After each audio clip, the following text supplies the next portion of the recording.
আমার বয়স ৭৮। সারা জীবন সংগ্রাম করেছি একটা স্বাধীন সার্বভৌম গণতান্ত্রিক বাংলাদেশ দেখব বলে। আজকে যে বাংলাদেশ দেখছি, এই বাংলাদেশের স্বপ্ন আমি কোনোদিন দেখিনি। অত্যন্ত পরিষ্কার, এখানে খুব কথা বলার কিছু নেই।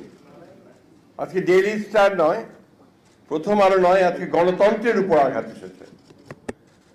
আমার স্বাধীনভাবে চিন্তা করার যে অধিকার, আমার কথা বলার যে অধিকার, তারপরে আবার আঘাত এসেছে।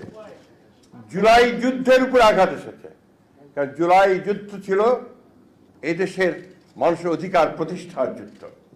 আজকে সেই জায়গায় আঘাত এসেছে।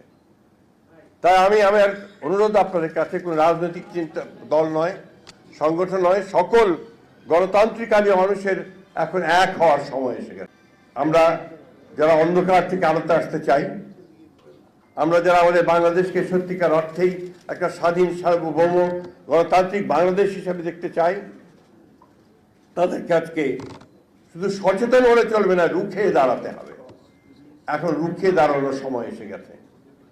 আমি আপনাদের আহ্বান জানাবো, শুধু এখানে এসে একাত্মতা ঘোষণা করা নয়, মানববন্ধন করে সংহতি প্রকাশ করা নয়, আজকে সর্বক্ষেত্রে সর্বশক্তি নিয়ে আপনারা যারা বাংলাদেশকে ভালোবাসেন তারা সবাই ঐক্যবদ্ধ হন, এই অপশক্তিকে রুখে দিন।